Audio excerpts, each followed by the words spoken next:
دۆزگەرێکی نیویۆرکی لێکۆڵینی لەسەربەرتیلên سەرۆکێبەرê Donald Trump داینە دوو خانمان نû dikeve. Jimara miriyan di teqîna mizgeftekê de li Pakistanê geşte 8 miriyan. û rêxistiyên xaniman li Herêma Kurdistanê daxwaza mafên pêtirên ji ber birina zarokan dikin.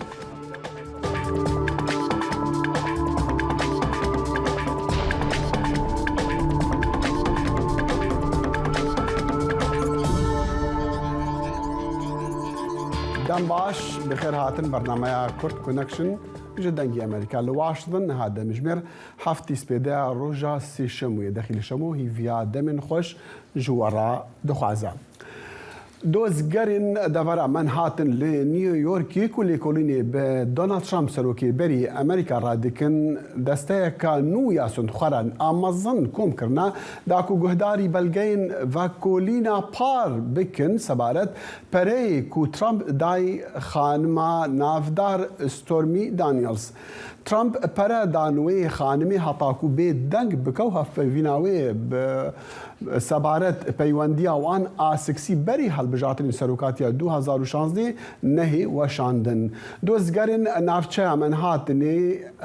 Alvin Bragg ev weka qonaxa gidî ya lêkolînê bi Trump re binnav kir. Lê pirsîna vê bertîlê lê New Yorkê ku $130,000 ji Daniel re û $150,000 ji ektera modela berê Karîn McDougal re vedgire. Mebez jê da ku bêdengiya van her du xaniman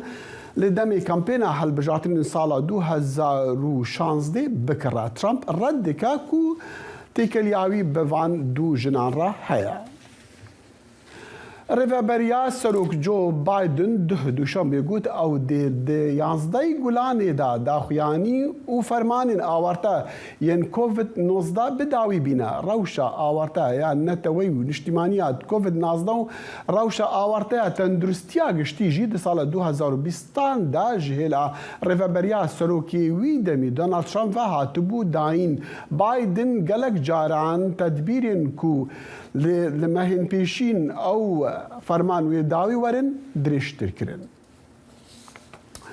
Wezîrê derve yê Finlandayê duşanbê got welatê wî dixwaze digel Swêdê tevlî NATOyê bibe. Ragihandina wezîrê Finlandî piştî daxuyaniya serokê Tirkiyeyê Recep Tayyip Erdogan bû dema gotî ku daxwaza Helsinki ji endametiya NATOyê re kêmtir bi pirsgirêka. Pêka Havisto got giring e ku welatê wî û Swêd pêk ve bikevin wê hevbendiya leşkeriya Rojavayê. Ankara Stockholmê tawanbar dike ku ji bo tepeserkirina komên ku ew bi terorîst binav dike gavên konkrêtî neavêje. Tifaka şeş partiyên opozisyona Tirkiye lê dijî Serok Recep Tayyip Erdogan lê civîna xwe ya duşanbê pabendbûna xwe ji bo vegerandina demokrasiya parlemaniya Tirkiye dubare kirin. Eger helbijartinên gel eger hevbendiya wan di helbijartinan de ser bikeve. Dibe ku dengdan li 14 Gulanê were kirin. Di merasîmê de li Enkerê şeş partiyan bernamaya xwe ya hevbeş a 240 rûpel ji bo Tirkiye piştî serketina wan pêşkêş kirine lê navê nemzetê wan ê hevbeş ji bo rekaberiya Erdogan diyar nekirine û çavdêrên Kurd jî dibêjin wan bi çi rengî behsa doza Kurdan nekiriye. Eyûb Demîr peyamberê dengê Amerîka li Enkerê niha rastewxwe bi me re Eyûb piştî civîna wan a duh û ragihandinên wan çi daxuyaniyên giring derketine bi taybet jî ji Kurda ji dezgehên ragihandinê çi dibêjin li ser daxuyaniya wan û bernameya wan? Dexil ev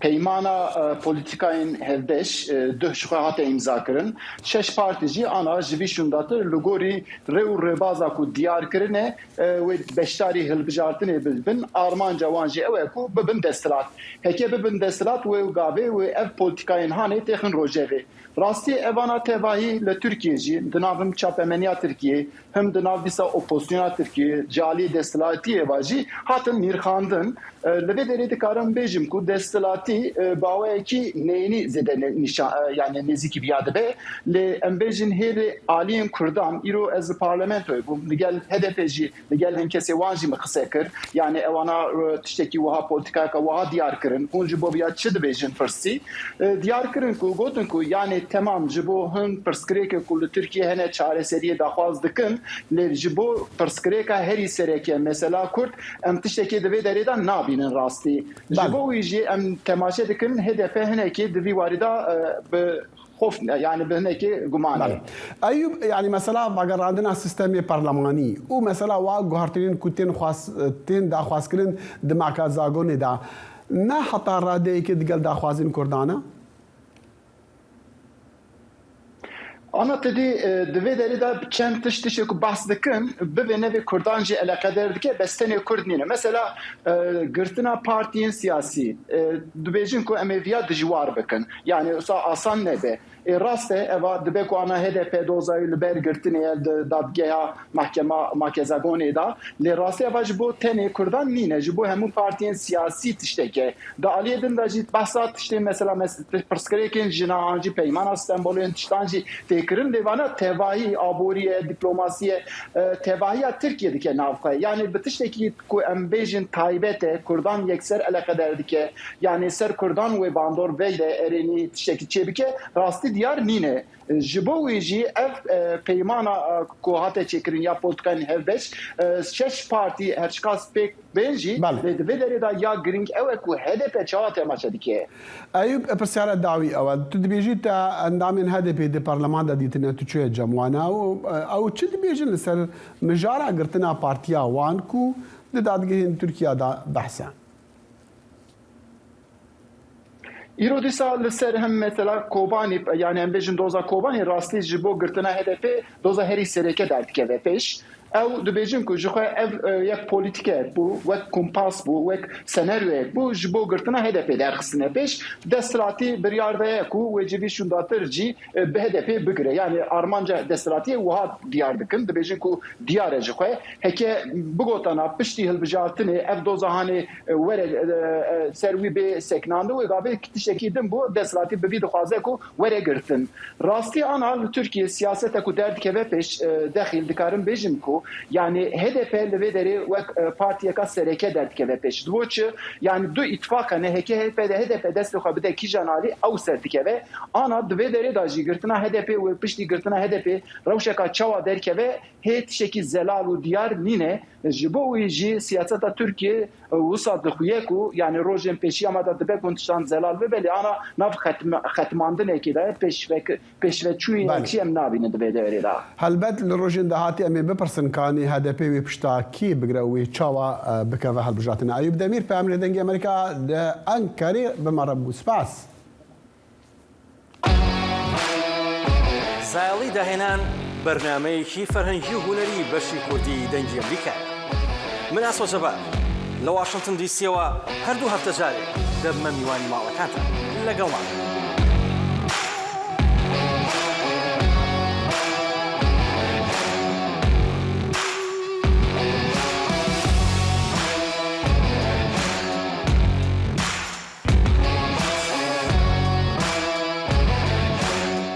بڕیارەکەی دادگای فدرالی تایبەت بە شایستەدارەیەکانی حکوومەتی هەرێمی کوردستان کاردەنەوەی جیای لە شەقامی هەرێمی کوردستان دروست کردووە لەگەڵ ئەوەی کە بەشێک لە هاوڵاتیان بۆچوونی نەرینیان لەسەر بڕیارەکە نییە و دەڵێن کە بوون و نەبوونی بودجە هەر ئەوانە لە قەیراندا بوون چاودێرێکی ئابووریش دەڵێتن ململانی سیاسیەکان تێکەڵ بە ئابووری کراون و هاوڵاتی قوربانی یەکەمن راپۆرتی فەرحان هەورامانی لەگەڵ ئەوەی هەڵوەشانەوەی بڕیارەکانی حکوومەتی ناوەند بۆ ناردنی بەشە بودجەی هەرێم لەلایەن دادگای فیدراڵیەوە کاریگەری لەسەر بژێوی هاوڵاتیان هەیە بەڵام بەشێک لە هاوڵاتیان لەناو شەقامدا دەڵێن نیگەران نین لە بڕیارەکە بودجە بنێرێ خەڵک هەرنیەوە مەعاژۆرەگرێ بودجە نەنێرێ هەر نەود نییە دەگەڕێتەوە بۆ ئەوەی ئەمانە حکوومەتی هەرێم بە حکوومەتی خۆیان نازانن ئەمان هیچ تەسلیمی ئەو ناکەن هەتاوە شێوەیەکی عەدالەتەوە جێ بکرێ بەسەر هەموو محافەزەکانە چاودێرێکی ئابووری دەڵێت ململانی سیاسیەکان تێکەڵ بە بودجەی گشتی وڵات کراوە و ئەوەش کاریگەری گەورەی لەسەر بازار دەبێت بە نەهاتنی بەشە بودجەی هەرێمیش هاوڵاتیان دەبنە قوربانی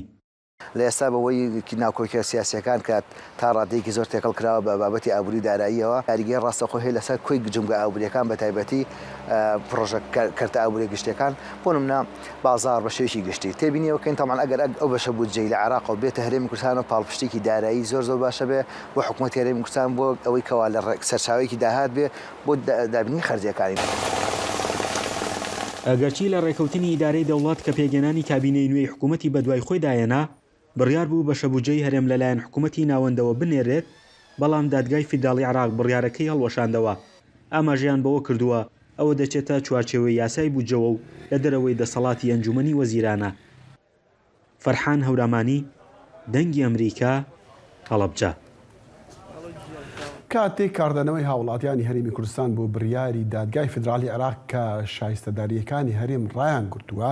بەو شێوە بێتن ناردن و بڕینی داهات لەسەر هەرێم وەکو یەک بێتن، ئەمە شتێکی سرنجڕاکێشە و پرسیارێکی سادا لای هەر کەسێک دروست دەکات. ئایا بۆ؟ عەدالەت عەبدوڵڵا مامۆستای زانکۆ توێژەر لە ناوەندی ئەکادیمی توێژینەوەی نیشتیمانی لە هەرێمی کوردستان ئێستا لەگەڵمانە. کاک عەدالەت ئەم کاتت باش، سوپاس بۆ کاتی جەنابەت. بۆ ڕای هەندی ئەو وڵات نەک هەموو هەندی هاوڵاتیانی هەرێمی کوردستان کە وەکیەکە بوجە بۆ هەرێم بێتن یان پارە لەسەر هەرێم بڕیاری فیدراڵی بێ ببڕن یان نا وەکو یەکە بۆ؟ بەڵێ سڵاو بێگومان بەشێکی ئەو دەنگانەی کە لە تا ڕادەیەک ناومێدن بەرامبەر بە تەنانەت هەر بڕیارێکی تەنانەت پۆزتیڤیش سەبارەت بە هەرێمی کوردستان پەیوەندی بۆەیە کە لە هەرێمی کوردستانە ئەو سیستەمە لە بەڕێوەبردننی هەرێمی کوردستان و ئەم قوارەی کە ئێمە تایە ئەژین بەداخەوە تا ڕادەیەکی زۆر کێشە و گیر و گرفتی گەورەی هەیە کە پێش هەموو شتێک تایبەتە بە چۆنیەتی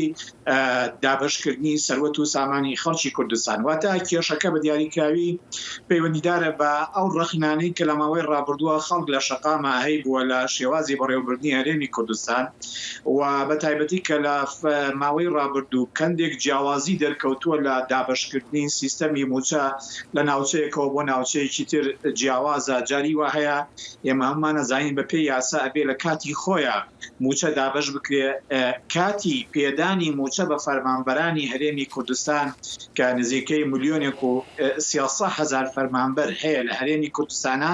کاتەکانی دیاریکراو نین، جێگیر نین. ئەمەش واکە کە بەشێکی بەرچاوی خەڵک تا ڕادەیەک ناومێت بێ لەوەی کە تەنانەت ئەگەر کاک عەدالەت ئەو ناومیدیە دەگاتە ڕادەی ئەوەی کە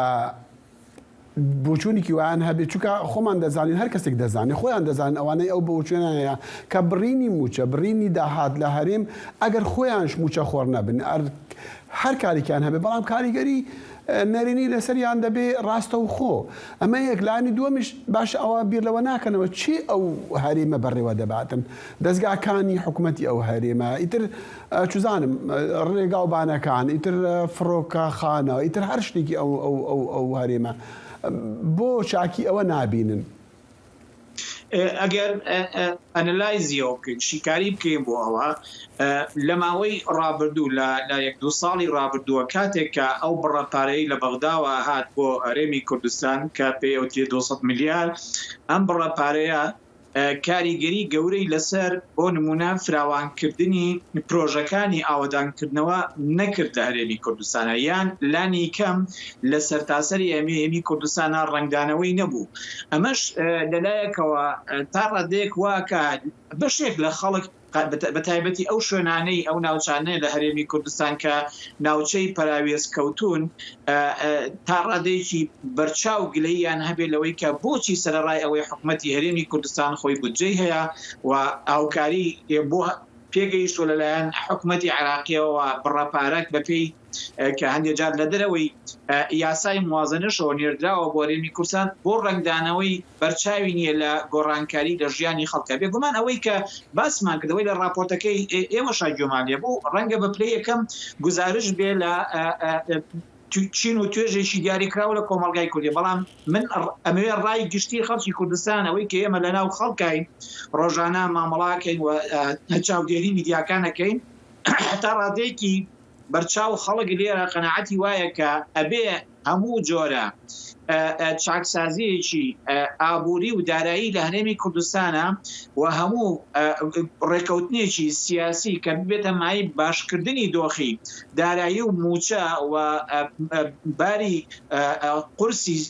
سەرشانی حکوومەت هەرێمی کوردستان ئەبێ ڕنگدانەوەی هەبێت کاریگەری هەبێت نەک تەنها بریتی بێ لە ڕێکەوتن و لە هەندێک مانفێست. کاک عەدالەت حکوومەتی هەرێمی کوردستان چ پلانێکە حکوومەت دەزانین بڕیاری دادگای فیدرالی لەسەر ئەساسی ئەوەیە کە هەرێم داهاتی نەوت کە بڕیارە بیدا بە هەرێمیان دیاری بک بۆ ئەوە لەسەر لەگەڵ بودجەکە حساب بکرێ ئەمەیە کێشە سەرێکی ئەوجا پلانی حکوومەت چییە؟ پلانی حکوومەتی هەرێمی کوردستان تاکو ئێستا ئەوەی کە ئێمە ئەیبینین بە ڕادەی سەرشیەوەیە کە پشت بە خۆی ببەستی ئێمە لە من ڕۆژانەیە زیاتر لە جارێک گوێمان لە وتەبێژی حکوومەت بووە کە ئەڵێ ئێمە هەوڵە دێن پشت بە خۆمان ببەستین و لە هەمان کاتیشە بژاردەی گفتوگۆکردن لەگەڵ حکوومەتی عێراقا بژاردەیەکی کراوە ئەمێنێتەوە بەڵام بێگومان ینی کۆمنتی ڕسمی حکوومەت لێرە سەبارەت بە بڕیارەکانی دادگای فیدرالی داڕادەیەکی زۆر بێگومان تودا و ڕەتیەکەنەوە تەنانەت دادگای فیدرالی لێرە تۆمەتبار کراوە کە بە زمانێکی سیاسی و بە لۆجیکێکی سیاسی مامەڵە لەگەڵ پرسەکانەکە کە ئەمە بێگومان دەلایەن دادگای فیدرالیەوە ڕەتەگرێتەوە بۆ چونکە ئەوان ئەوەی کە هەموو جارێ پێی لەسەرداگرن هەر ئەمڕۆ بۆ نمونە سەرۆکی دادگای فیدرالی عێراق هەر ئەمڕۆ باس لەواکە کە ئەوان بە پێی مادەی 14 دەستوری هەمیشەیی عێراق مامەڵە لەگەڵ هەموو هاوڵاتیەکانی عێراقەکەن چ لە زاخۆ بێیان لە بەڵا و بە چاوێکی یەکسان تەماشاکەن یعنی نایەنەوێ بە کوردی نایەنەوەی گوێ لە هیچ یەکێک لەو ڕەخنە و لەو تانانە بگرن کە لێرەوە لە هەرێمی کوردستان ئەو ڕەخنانە کە دەڵێن ئەمە بڕینی موچە کاری دادگای فیدرال نییە بەڵکو حکوومەتە و ڕێکەوتنی سیاسی لەسەر کراوە. کاک عەدالەت دەمیست پرسیاری تۆ دەڵی کە حکوومەتی هەرێم یان کاربەدەستانی هەرێم دەڵێن دایانەوەی پشت بە خۆیان ببەستنەوە. ئەمە مانای دابڕان لە عێراقا وەنیە تێگەشتنی وایە کە دابڕان لە عێراقا باشە عنی ئەمە لە ئەنجامی ئەوەیە کە ئومیدیان نەماوە لە ڕێگای یاسایی لەگەڵ دادگای فیدرالی مامەڵە بکەن و ئەم کێشەیە چارەسەر بکەن؟ ئومێد ماوە بەڵام خۆ دەزانی خەڵکی کوردستان و دۆخی هەرێمی کوردستان بەگشتی پێویستەکە لە ڕووی ئیداریەوە بەردەوام بێت و ئەمە پاڵ بە حکوومەتی هەرێمەوەنەیە کە بیر لەوە پلان بی بکاتەوە پلان بی ئەوەیە کە هەڵدا داهاتەکانی خۆی باشتر بکە کۆی بکاتەوە و ڕێکوپێکتر مانگانە تەنزیمی بکەوە دواتر هەوڵی دابەشکردنی موچەفدا لە کاتی خۆی یعنی دڕوونەکە ئێستا دادگای فیدرالی بە تەواوەتی حکوومەتی عێراقی ناچار کردووە کە ئەو بڕاپارەی کە لە بەهۆی ڕێکەوتنی سیاسی نێوان هێزەبراوەکانی هەڵبژاردننی عێراقەوە بڕیاردرا بوو کە بێت بۆ هەرێمی کوردستان ئەو بڕاپارەیە تر نایێت شێوازی ناردنی بە شێوەی قەرز ئەبێ یان بە هەر ناونیشانێکی تری بۆ دۆزرێتەوە ئەمە ئەکەوێتە سەر ڕادەی با بڵین و ئیرادەی حکوومەتی عێراقی لە بەغا چونکە حکوومەتی عێراق تا ئەوەندەی ئێمە ئاگادار بین لە ئەجێندای خۆیان نووسیوێتی کە هەوڵەدا لەگەڵ هەرێمی کوردستانە بۆ ماوەیەکی دوور و درێژ ئەو گیر و گرفتانەی کاڵواسا و چارەسەر نەکراون خۆیان نەمێننەوە. کاک عەدالەت ئەوەی کە دەڵێن بە قەرز پارەکە بدرێ بە هەرێم مەبەستیان چییە؟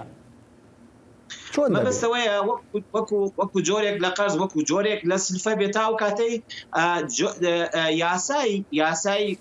موازنە یاسای بودجە لە عێراق بۆ ساڵی 2023 دەرەچیەوە لە چوارچێوەی ئەو یاسایەیە ئەو بڕاپارەیەی کە پێویستەکە بۆ هەرێمی کوردستان بنێردرێ بچەسپێەوە لە بەرامبەرشە ئەو پابەندیانەی کە کەوێتە سەر شانی هەرێمی کوردستان لە بەرامبەر حکوومەتی عێراقیە ئەو پابەندیانەش جێبەجێ بکرێواتە ئێمە ئەبێ بیرمان بێت کە تەنانەت ئەگەر بێت و یاسای موازنەی ساڵی 2023 لە عێراقا ئیقرار بکرێەوە یەکلا بکرێتەوە ئەگەر بێت و پابەندبوونی لایەنی بەرامبەری تیانە بێکەمە بەست لێرە هەرێمی کوردستانەوە بەدڵنیایە لەو کاتەیە دیسانەوە مەسەلەی ناردنی پارە بۆ هەرێمی کوردستان کێشەی تێ. باڵێ بەرێز عەدالەت عەبدوڵڵا مامۆستای زانکۆ و توێژەر لە ناوەندی ئەکادمی توێژینەوەی نیشتیمانی لە هەرێمی کوردستان لەگەڵ کورد کۆنەکشن و زۆر سپاس.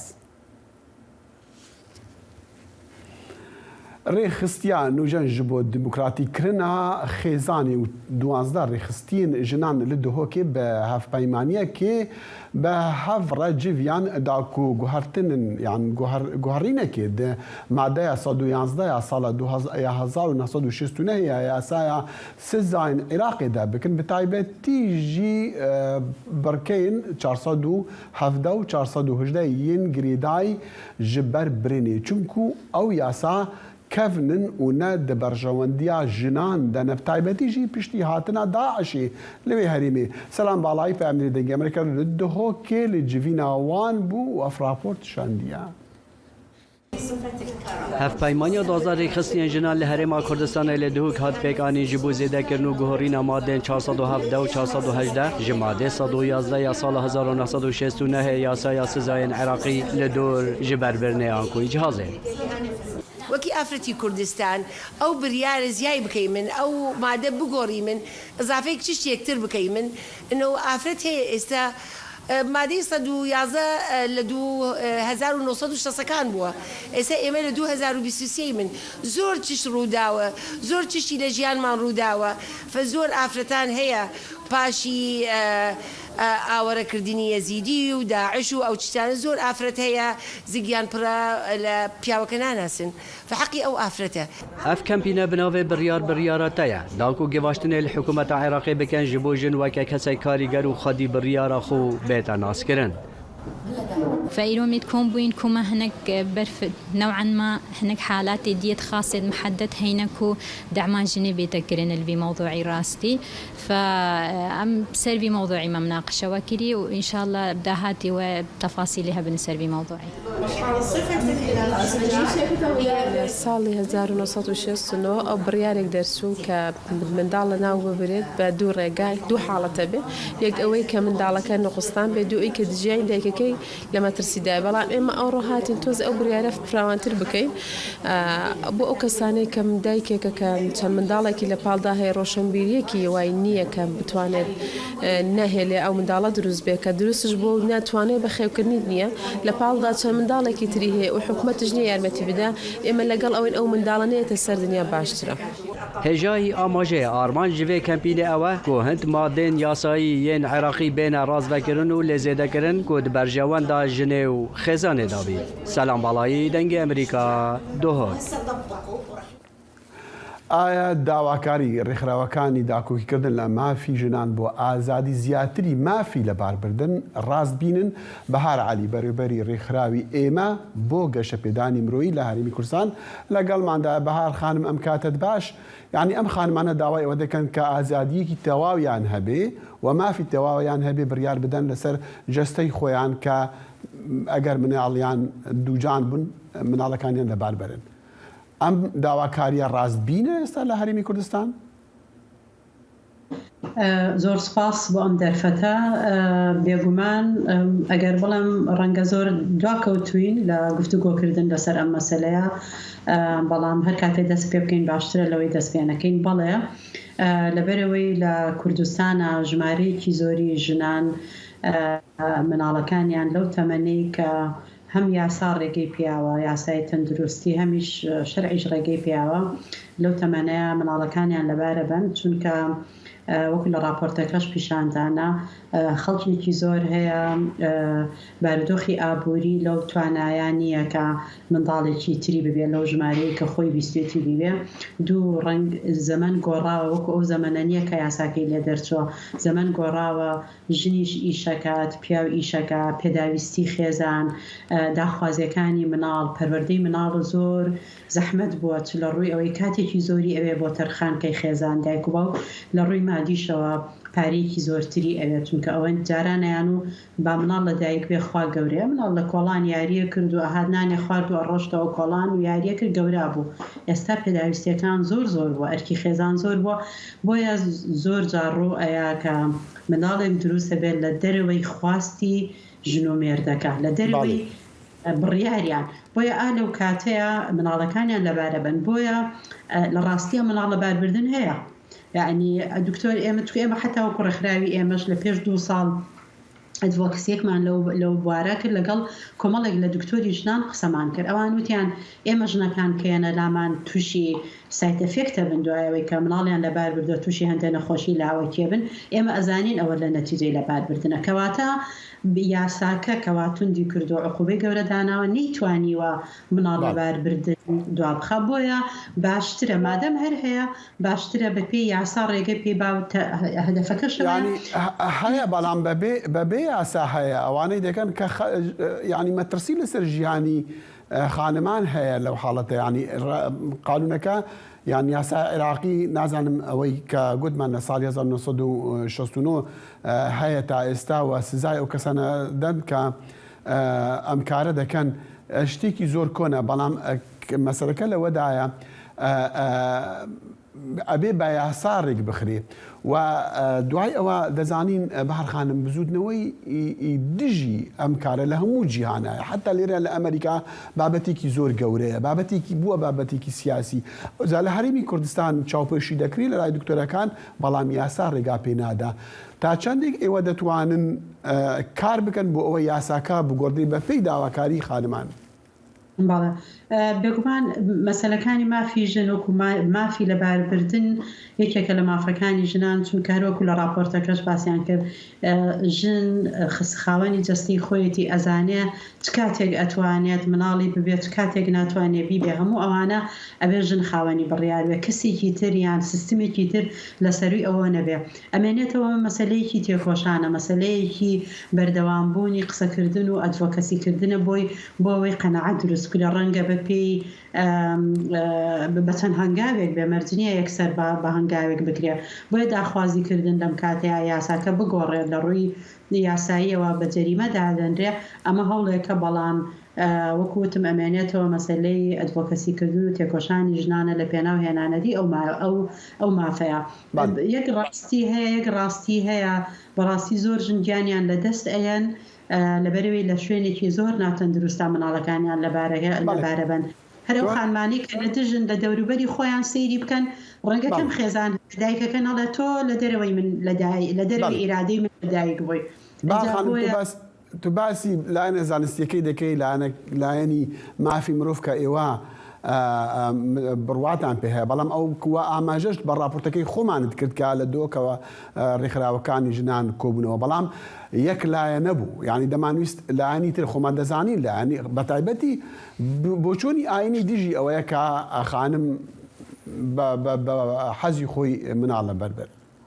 یعنی حەزمان دەکرد ئەوە بڵین کە ئەمە حکوومەت بۆ نمونە وەڵامێکی دەبێت بۆ ئەم داواکاریانە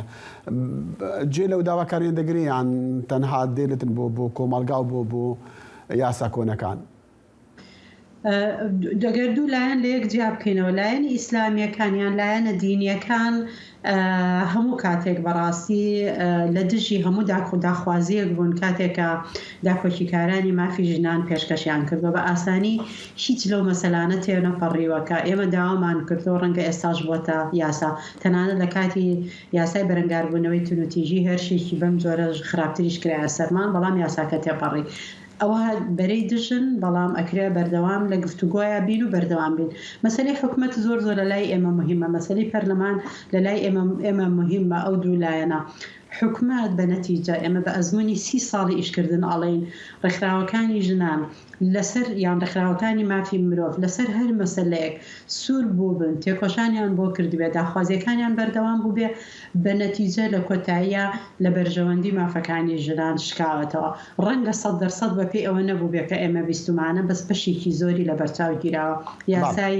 علی کەسێتی یەکێکە لەو یاسایانە یاسای پاراستنی مافی پێکاتەکان یەکێکە لەو یاسایانە بۆیە بەڕاستی من متەفائلم من گەشتبینم بەوەی کە نازانم وەختی چەند ئەخانە بەس من گەشتبین ئەوەی کە حکوومەتی کوردستان و پەرلەمانی کوردستان لە ئایندەیە بیر لەو یاسایە ئەکاتەوە بە شێوازێکە ئەم داخوازیان ژنان لەم سەردەمەیە دابین بەڵام ئەگە گۆڕینی یاسا نازانم تا چەندێک لە هەرێمی کوردستان دەکرێت بەڵام وەکو بڵێن پەیوەندی هەیە بە یاساکانی عێراق یعنی ئەبێ لە عێراقش شتێکی وا هەنگاوێکی وا هەبێت تا هەرێم بتوانێت یاسایەک بگۆڕێ تایبەت لە بابەتێکی هەستیاری وەکو ئەمە خۆی لە ڕاستیە لە دەستوری عێراق یەکێک لە مادەکانی دەستوری عێراقڵێ ئەگەر هات و یەکێک لە هەرێمەکان کە مەبەست لێ ئێستا هەرێمی کوردستانە بارودۆخێکی تایبەتی هەبوو پێویستی بە یاسایەک دەربکات بەڵام دەوڵەتی مەرکەز عێراق ڕازی نەبوو تێبینی لەسەر ئەو یاسایە هەبێ ئەو کاتێک کە بچێتە محکەمەوە ئەبێ یاساکە لە بەرژەوەندی ئەو هەرێمە دەرچێت کە بۆ خۆی بە زۆر و ڕزانێ بۆی ئێمە وەکو هەرێمی کوردستان تەنانەت لە ڕووی دەستوری عێراقیشەوە بۆمان هەیە هەندێک یاسا دەربکەین کە بەڕاستی ئێمە وەک هەرێمی کوردستان بە بارودۆخێکی مێژوویی یان تایبەتی تێ ئەپەڕێ پێویستی بە یاسایە هەیە هەر وەک چۆن یاسای باری کەسێتی هەموار کراوە لە عێراق پێیان ناخۆش بوو هەر وەک یاسای عقوبات هەندێک لە فەقەرەی یاسای عقوبات کە کوشتن بە بیانی شەرەف لە کوردستانەوە کەرتاوێن تاوانێکی تری بە عەمددانرێت لە عێراقوانیە داخوازی کوردستان و پێداویستەکەی بۆ جۆرەیە بۆیە لە مەبدەئی دەستوریە کێشەیەکی گەورە نابێت لەگەڵ عێراقا بەڵام ئێمە بێگومانین لەوەی کە هەم دیسانەوە قسەی لەسەرەکرێتەوە پیان وە بێت کە ئەمە پێچەوانەی دەستور و شەریعەتی ئیسلامە بێت. ئیسلامیش ڕێگەی یاوە بەڕاستی ئەگەر بگەڕێتەوە بۆ کتێبە کۆنەکان بۆ سەرچاوە ئاینیەکان باسی ئەگەر زروفێکی تایبەتی هەبێت لە تەمەنێکی دیاریکراوی چەند هەفتەی یەکەمی مناڵە ئەکرێت دروستبوونی جەنینە ئەکرێت لەبار ببرێت. بەڵێ هەڵبەتەش لە یاساکەدا بیرمان چوو بڵین کە ئەگەر هات و دیار بوو کە ئەو مناڵە لە زگیدایکیدا تەواو نییە ناتەندروستە مافی هەیە کە لە باربەدری و ئەگەرش دیار بوو کە دکتۆر بڵێ کە خەتەر لەسەر دایک هەیە ئەویش ئەو حاڵەتش دیارە ئەبێ. بەهار عەلی بەڕێوەبەری ڕێکخراوی ئێمە بۆ گەشەپێدانی مرۆیی لە هەرێمی کوردستان زۆر سوپاسی جەنابەت دەکەین. سپاس بۆ ئێوە. دەنگی ئەمریکا سەرچاوەی متمانە پێکراوی هەواڵ و زانیاری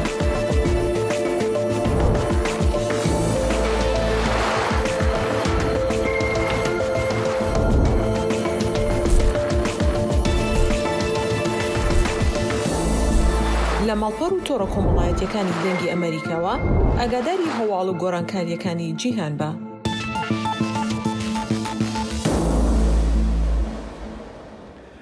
سەرۆکی ئەمریکا جۆ بایدن دەبێژە ئەو بالەفڕێن شەڕ یەن F-16 نادا ئۆکرانیادا کو ئالیکاریە شەڕێوێ لە دژی داگیرکردن رووسیا بکە.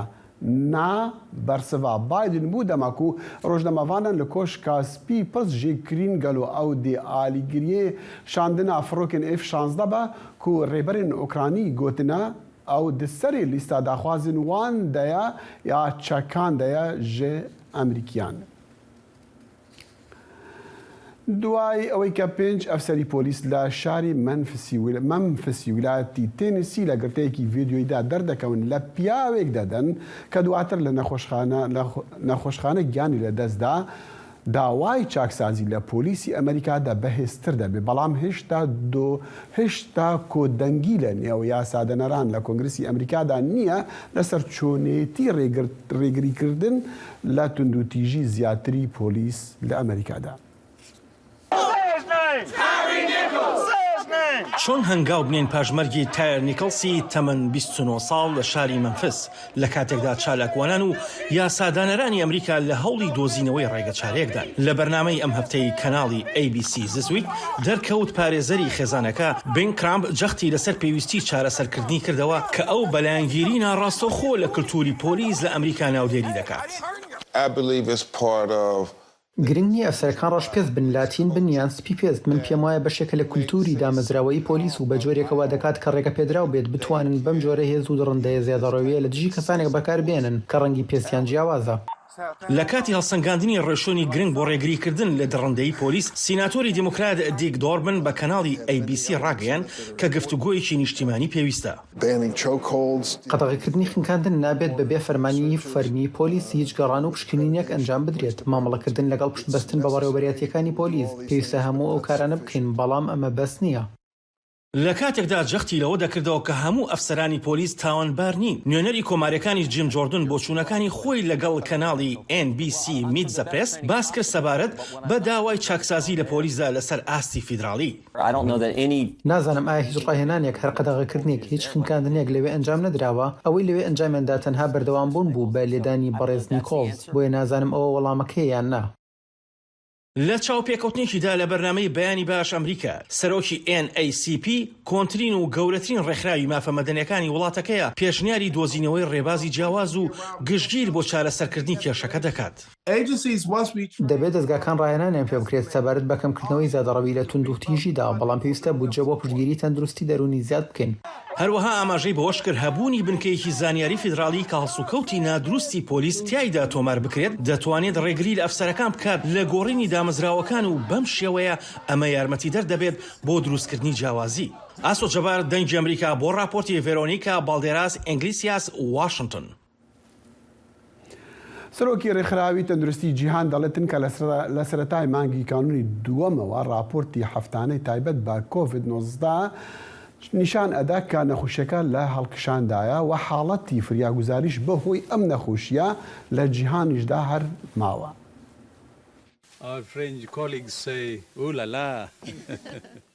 ڕێکخراوی تەندروستی جیهانی ڕۆژی دووشەممە ڕایگەیاند کۆڤید-19 بەردەوامە لە پێکهێنانی بارینە ئاسایی تەندروستی گشتی کە نیگەرانی نێودەوڵەتیە کە ئەوەش بەرزترین شێوەی ئاگادارکردنەوەیە.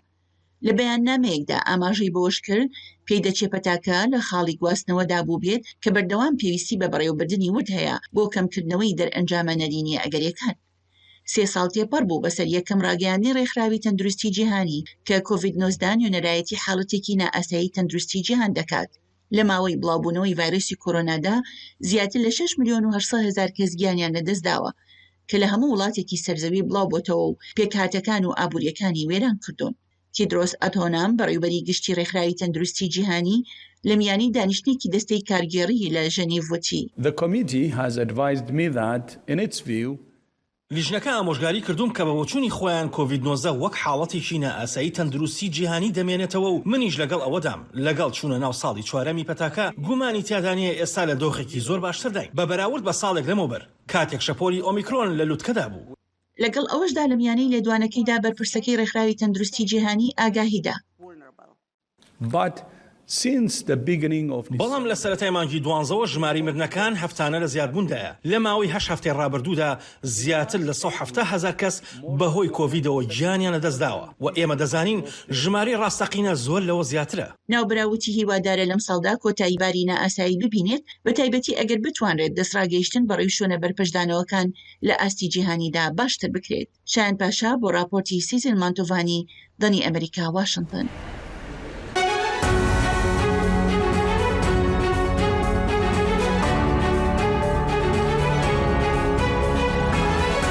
واشنگتن بەرنامەیەکی هەفتانەیە لە بەشی کوردی دەنگی ئەمریکاوە ئامادە و پێشکەش دەکرێت. من بەڵێن ساڵح هەموو ڕۆژانێکی هەینی لەگەڵ پسپۆڕاندا تاوتوێی گەرموگورترین بابەتی ڕۆژ دەکەین لە پەیوەندی بە سیاسەتی دەرەوەی ئەمریکاوە. لەگەڵمان بن.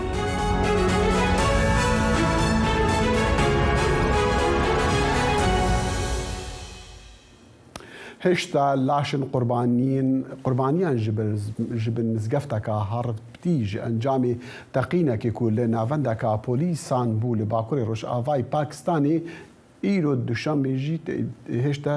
ku li duşanbê qewmî bû hêştê ne derxistin. Di teqînê de zêdetirî 8 kesan hatin kuştin û 105 dî jî birîndar bûne. Êriş roja duşanbê li dema nimêja piştî nîvro li paytexta parêzgeha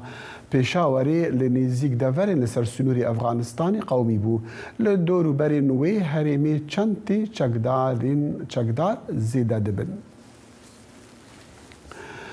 ئاهەنگەکانی سەری ساڵی لونار بە هەست و سۆزێکی تێکڵاو و خەڵکی وڵاتانی بە ئەسڵ لە وڵاتانی ئاسیا بەردەوام دەبێت. 124مین نمایشی ئەژدیهای زێرین لە لۆس ئانجلس بەڕێوە چوو کەمێک زیاتر لە هەفتەیەک دوای تەقینەوەی دوای تەقەکردن لە دەڤەری مۆنتری پارک و کوشتنی ژمارەیەک لە خەڵکی ئەو کۆمەلگانە. سەمای شێر ئەوەی دەستپێکی کردنەوەی 124هەمین نمایشی گۆڵدن دراگن بوو لە ناوچەی چاینەتاون بە بۆنەی ئاهەنگەکانی ساڵی نوێی مانگی بۆ دەیان ساڵە نمایشێکی سەرنجڕاکێش بووە. تیمی ناسراو بە نەمران تیمێکی بەناوبانگی سەمای شێرە لە ساڵی 1960کاندا دامەزرێنرا. زۆربەی سەماکارانی بۆنەکەی ڕۆژی شەممە کەسانی ئاسیایین و لەدایکبووی ئەمریکان. ئەوە ڕووداوێکی ئەو پەڕیجەی مەخابن بوو کە تیایدا چەندان کەس ژیانیان لەدەستدا. دەتوانرا ڕێگری لە ڕووداوەکە بکرایە. من هەرگیز بە هەزرمدا نەهاتووە کە ڕووداوێکی لەو جۆرە لە شارەکەماندا لە مۆنترەی پارک ڕوو بدات. بیستنی ڕووداوەکە زۆر دڵتەزێن بوو، بە تایبەتی کە نزیک بوو لە کاتی بۆنی ساڵی نوێ بە گوێرەی ڕۆژی ژمێری مانگی کە دەبوو کاتی ئاهەنگ و خۆشی بووە. لە 21 مانگی یەکدا لە نزیک مۆنترێ پارک چەکدارێکی پیاوی 72 ساڵان بە ناوی هوکنتران دەستڕێژی گولەی لە خەڵکان لە نێو هۆڵێکی سەماکردن کرد و 11 کەسی کوشت. بە ڕۆژێک دواتر بەهۆی برینداربوونی تران کە خۆی تەقی لە خۆی کردبوو ناوبرا و مرد. من لە سەرەتادا وامزانی کە ڕەنگە ڕووداوەکە تاوانێکی دش بە کەسانی بەڕەچەڵک ئاسیایی و پاسیفیک بێت، بەڵام وا دەرنەچوو. هاوکات ئەوە واناکات کە ڕووداوەکە کەمتر تۆقینە بێت، بەڵکو کارە ساتەکە گەورەیە. خاتو یایایە وانگ ئەوەی بەشداری لە نمایشەکەی ڕۆژی شەممەدا کرد جۆرێکی نوێی پۆشاکی هانفۆی نەریتی لەبەر کردووە کە پۆشاکی ئێتنی هانی چینیە. ئەوەی ڕوویدا ترسناک بوو. هەروەها ئەوە دەخاتە ڕوو کە نەخۆشی دەرونی چەندە مەسلەیەکی گرنگە و چۆن پێویستە باشتر چارەسەر بکرێت. پێویستە باشتر دەست بە چارەسەرکردنی ڕابگات بەرلەوەی کار لە کار بترازێت بۆ ئەوەی ژیانی کەس بە بێهودە لە ناو نەچێت. ڕێکخەرانی نمایشەکە تاوتوی هەڵوەشاندنەوەی بۆنەکەیان کرد، بەڵام دوجار بڕیاری ئەنجامدانی نمایشەکەیاندا. لە هەموو کات زیاتر لەمە بەردەبێت ئێمە درێژە بە گێڕانی ئەمە ئاهەنگانە بدەین. زۆر گرنگە بۆمان کە بینە دەرەوە بتوانین بە ئاسایی ئاهەنگ بگێڕین. ناکرێت ئێمە ڕێگە بەم تەقەکەرە بدەین نەهێڵت ژیانی خۆمان بژین. دەبێ بتوانین پێکەوە ئەمە تێپەڕێنین. خاتو جیایو ئەوەی 10 ساڵ لەمەوبەر لە چینەوە کۆچی بۆ ئەمریکا کرد ناوبرا و بەر لە ڕووداوی کۆمەڵکوژیەکە لە ناوچەی مۆنترەی پارک شتی دەفرۆشت و دەڵێت ئەو خۆشحاڵە ئاهەنگەکە بەردەوام بوو. ئێمە بەم شێوەیە دەیسەلمێنین کە کۆمەڵگاکە هێشتا سەلامەتە. پۆلیس و کەسانی دیکە وا دەمان پارێزن. دەبینین کە بازاڕەکە هێشتا جمەی دێت و هەمووان بۆ چێژبینین لە بۆنەکە هاتوونەتە دەرەوە. یەکەم نمایشی گۆڵدن دراگن لە لۆس ئەنجلس لە ساڵی 1894دا ساس کرا و ژمارەی هاوڵاتیانی چینی ئەو کاتە لە 3000 کەس کەمتر بوو، بەڵام دانیشتوانی ئەمریکایی بە ڕەچەڵک ئاسیایی لە لۆس ئەنجلس لە ئێستادا نزیکەی 1.5 ملیۆن بۆ جێنیا دۆڵۆ لە لۆس ئەنجلس سمکۆ عەزیز دەنگی ئەمریکا. فەڕاندن و هەلدانا باڵۆنین هەوای لە باژارێ لەسەر باژارێت شاو دیۆکسی سویسری وەک فستیڤالێک تێدیتن و چەند وڵات تێدا بەشدار بن ماوێنە و راپۆرتێک ژوور دەرهەیە کە مەبەستا وەی چییە لەوی سروشتی جوانی سویسرایە ئەو باڵۆن چما و چاوات تێن هەلدان. باژارê çavlixewê çet û dîyeksiyê Swîsrayê ku mabeyna zîrên befirdagirtî de hatiye dorpêçkirin ji xewa xwe radibe û mêhvandariya festîvala balonên bayê germ dike û bala hizaran temaşevan û xwaziyarên firînê dikişîne ser xwe. Di nava van nehrojên ahengê de ku wê dîmahiya vê mehê bi dawî bêt 6 balonên hewayê germ û rengîn û geş ji 15 welatên din jî beşdarî vê festîvalê ne û wê bi ser van zîran de bifirin ku bi bayekî taybet bo firîna van balonan tênasîn û firînan balkêş dike. Tişta taybetî ya firîna li çet û dewks ew e ku em dikarin serê sibê bifirin. Em pê yek alî ve difirin û piştî nîro vedigerin. Ji ber ku bayên anabatik û katabatik piştî nîro ba tenê lê dora xwe dizivire. Thomas Spildorn ku firokevanê şehrezayê van balonan e dibêjit bayê vê deverê taybet e bû firîna van balonan. Gawa ku tu bilindiheya erdeyê hemû pirsgirêk û hemû tangasiyên jiyana rojane ya me biçû xuya dike û tiştê herî ciwan û xweş ew e ku tu gel bayî diçî û dilivî. Tu nikarî wê pirêve bibî. Ew jê firînê dijwar û balkêş dike. li 23 vê mehê hindek civan balonan neçarman ji ber bayekî bihêz û dijwar geştên xwe rawistînin. Lê ahenga wan roja din bi tevahî û ji nû ve berdewam kir û xelk jî pê re dilgeşin. Hêlin Sindî, Dengê Amerîka. Dengê Amerîka. Cavkaniyeka pêbaweriyan û çaw agahiyan.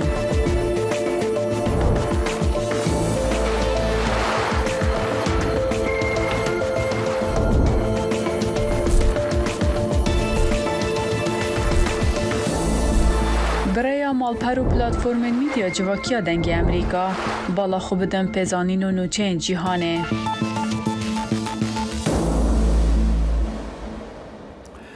د چیایەکی دەڤەرە شێخاندا لە باکووری مووسڵی هەلبەتە دەشتا نەینەوەتین ئافکردن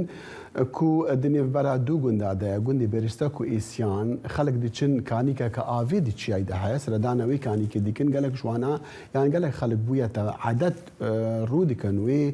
وێ کانیکە ئاوێ و بناوێت کانیکە بایەتن یان بایتی ناسکردن ji بۆ هیڤیا بخوازن ji نەخۆشیان بێن چارەسەرکردن هەلبەت کانیکە کە نەگەلکێ بە ئاڤە لێ ئاv تێدا دمینە درێژاهیا ساڵی خەڵک دچن لخواوەکە تۆ بەرکێ دچن وێدری سەردانە وەردەکن گەلەکان ژی باوەری هەیە و ئەو ئاv خەلکی ji نەخۆشیان یان نەخۆشیان چارەسەر دەکەش بلی وێژی لە دۆر و بەرین وێکانێکی هەندێک تشدی هەنێ بوو نمونە بەرەک هەیە خەڵک پشتاخوا ئەوێ پشتاوان دێشە پشتاخوا دەدنێ و هیڤیا دەخوازن پشت ئێشاوان نەمینە. کاوا عمر چەند زەلامین وێ دەڤەرێدا چۆیە سەردانەوەی کانیکی و ئەفراپۆرتا ژمەڕە شاندیە. مەڕێکێکا دوور و ئەڤرازی قوت کرد لێ هەر لە دەستپێکێ خزمەتکار زناری بەر لەسەر ئێک دانان و دگەلدا لاڤات kirin. Heta gehiştîne berekî bi navê berê Kerokero. Li wêrê her kesê nexweşiyeka guhdarbûnê hebît dê guhê xwe ewî berîvenîtin û da ku çareser bît. Dora em gehiştîne serê çiyayî ku silavgeha Kanyabayê ye. Hola mêr ciwan mêret geliye Kanîbayê hola. Hola hola mêr ciwan mêret geliye Kanîbayê hola. هول هولا مير جوا ميرت قليه كاني با هولا شاباش بمالت آديا شاباش هول هولا توصي ملكينا شيرين هولا جاي صلاب كاني با شركة سكيبيت النادي بتنيا البطنة بير سري سيجارة دل دوري زفري وبركة اللي هي دي بشتاخو سيجارة اللي دي ديروني سر فيديو بدي دي بشتاخو اللي دي أو جي إيشا بشتيت بطن قدرة تاخو دي هاب صفحة باشك مترك 2 متر برخوي صلاف جهيبة آخا هي توبر كاني بعد آخي بويني بو فيجالي إيشك جانك الدركة بشري دابة وآخي ديني دلهيرة طاركي وديك هري دي بويلة شيخوبة دي يا خدي هر نخوشيكا ام بيحسينا كو تشوك بيشين كو بيشت بيشين روماتيزم بصورة عامة هاتي هنا وخاصة اللشها ورمي بتن وهاتي هنا يعني قدرتها رب العالمين او تشيد بتروج هذه بينا حسي Ava vê kaniyê çi caran wişik nebûye. Berdewam aflê heye û baweriya êzdiyan da her kesekê nexweşiyek hebît ew av û axa vê kaniyê laşê xwe bidet ekser çareser bît. خدي ام وقت تشينا جور زيارتي بيجن يا خدي يا ميت كاني باي كوتو ايش ما باباي فيش شعر سركي دو جارد افي هافيجي تو ايشو تايت ما باباي افي دنت يدي هافي سرو اف ديتن تو سيجاره كدي حسابيجي ودي زيارتي بي او باريزغي فيش كافتيدا او بارينا باريت خاسانه والهيره وقت باريك جريدن وفاتكن او بخو مرازك تخوازت بۆ ماڵە خۆ بخوازت بۆ کەسێکی خۆ بخوازت قدرەتا خۆدێ و مرازە دێتەجی. Kanyabayê 5 kîlometran ji senterê qeza Şêxan dûre ji aliyê Rojava ve dikevîte navbera gundê Bêristekê û gundê Êsiyan da. Merşdîne pitinê êzdî qesta vî cihî bikin. Her kesê bawerî pê hebît qesta vî cihîtketin ji bo çareseriyê. كاوع مردنجي أمريكا دشتا نينوا فيديو اجدي سير جهايا من أصنابجم أو تشتبري un فيديو ببينن اف ويني اندبينن ويني هرشكيا سروچاوين هرشكيا لان الجهكي عادتي هاتيه ديتن او لسر روي حصار صور لسر مريخه هاتيا ديتن هاتيه كيشان جالي كاميرين جميكا عسماني و كو بري چندروجان او وينا قرتيا وكما قلتي دا مشابه هرشكينا لسر حصار مريخه ديار دبا اف بون بابتن مين ایرو هتا صباحی دیگه اینک هر شاد و بختور بنو دنباش